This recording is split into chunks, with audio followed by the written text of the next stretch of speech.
How's it going, everyone? Welcome back to the Next Goal Wins TV. Coach Javi here, and today we're going to be taking a look at the best 11 players in the Premier League season so far, 2024-2025. We're just about halfway through the season, and there's definitely some players I expected to be on this team, as well as some that have surprised me. So we'll go one by one, and I want to make it clear that not all of these players are statistic-based, just because I think sometimes stats don't tell the whole picture. I've tried to be as unbiased as possible and just come up with an 11 that I feel would be the best team in the Premier League right now. I also didn't try to force anyone in weird positions. I always see pundits putting players in random positions just to get them on the team, but instead I went for the best player in each position, and I put them in a 4-2-3-1 just to keep it simple. Before I get started though, let me know in the comment section down below who's in your best 11, and don't forget to hit that subscribe button if you want more videos like this one. Let's start with the goalkeeper, and right off the bat, this is the one that may be a bit of a surprise. Matt Sells, one of the main reasons why Nottingham Forest currently sits in third place, as he leads the charts in clean sheets with 9 and a save percentage of 75.3%.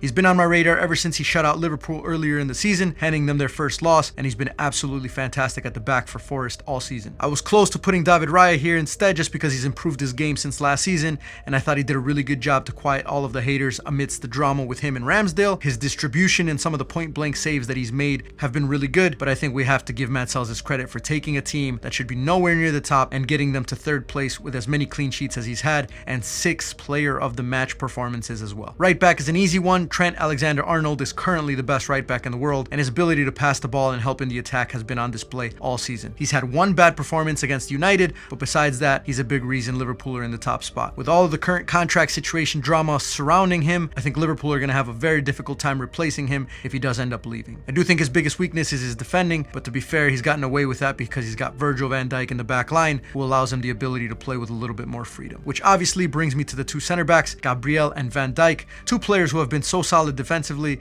and I think Van Dijk is a better defender overall, but Gabriel is an attacking threat on set pieces, scoring so many goals for Arsenal off of corner kicks. I think when it comes down to the profile of a world-class center back, Virgil is near perfect and Gabriel is the next best thing. Left back is the American Anthony Robinson. Not only is he one of the main reasons that Fulham are such a good team, but I don't think I've ever watched a match in which he played that whoever was on his side got the better of him. He's athletic, strong, fast, fantastic in a 1v1, and his technical ability has improved so much over the last couple of years. If I was a winger, no matter who I was, I would not want to be anywhere near Anthony Robinson. When you compare him to the other left backs in the league, he has the most assists, touches, and interceptions. And he ranks 90th percentile or higher for stats such as successful passes, accurate long balls, chances created, successful crosses, successful dribbles, tackles won, duels won, and aerial duels won among all other left backs. I think if you look at it from a balanced perspective, having him on the left and Trent on the right gives you the perfect two fullbacks. The two holding mids are Caicedo and Gravenberch. This is a position that I don't really look at stats because the numbers tend to lie. I'm going completely based on how they impact their team's performance and success in both the defensive side of the game and the attacking side. Gravenberch had some big empty shoes to fill, the shoes of Martin Zubimendi, who Liverpool tried so hard to get in the summer,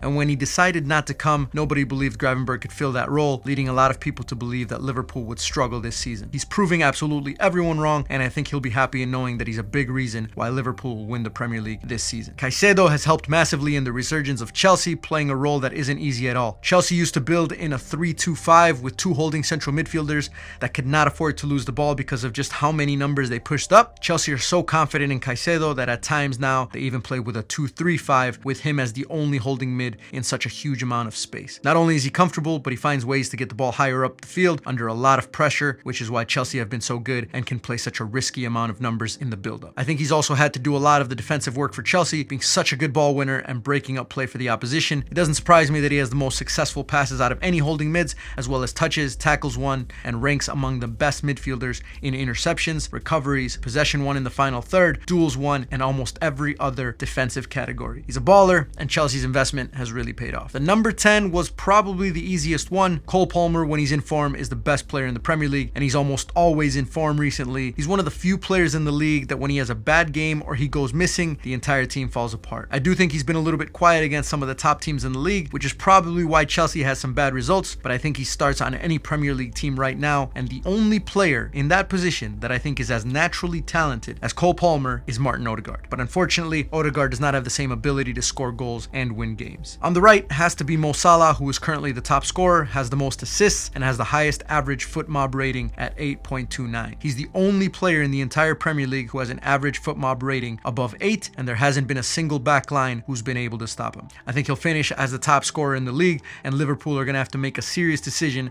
as to whether they want to make him the highest paid player in Liverpool history or he's off to another club who can pay him what he wants. He's recently said that this is his last year for Liverpool, and I just don't know where they're going to get as many goals and assists if he's not on the team next season. Not only is he the best winger in this season's 11, but I think everyone can agree he's one of the best wingers of all time. On the left, I put Matheus Cunha, who I think is going to be leaving Wolves soon to go to a bigger club. He's one of the most versatile players I've seen in that position. With his mix of speed, touch in tight spaces, 1v1 success rate, and his ability to finish. You don't very often see players who are so creative and tricky that are also natural finishers. And it's so hard to do this for a team that's in the relegation battle with an average possession percentage of 47.8. You guys can put this on the record, but Wolves have no chance of keeping him. I'm interested to see how well he can do when he plays for a team who can get him the ball much more often. Finally, up top, the one and only Alexander Isak. With a price tag of somewhere around $150 million right now, Newcastle are either going to make sure that he stays or make enough money for 3 or 4 players when they sell him. If you're the opposition, he's the last player that I want the ball to fall to,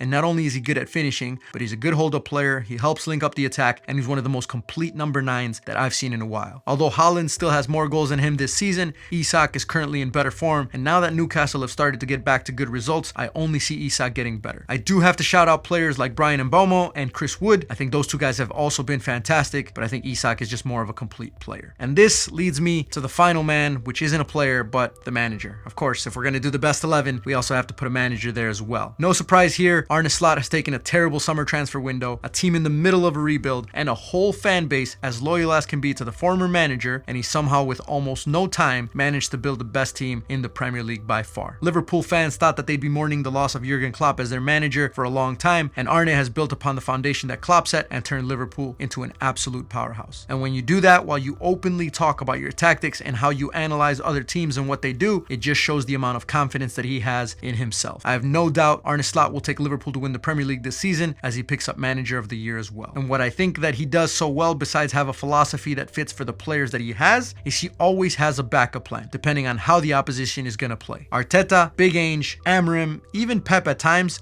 struggles to change their playing style when it doesn't work, and Arne Slot can make adjustments quickly. He's made Liverpool a team that's almost impossible to beat, and I think they'll actually win the league with a few matches left in the season. So what do you guys think about my best 11 so far? I'd love to hear your thoughts, and if I missed anyone or if there's someone on the team that shouldn't be anywhere near the best 11, let me know in the comment section down below, and we'll catch you guys in the next one.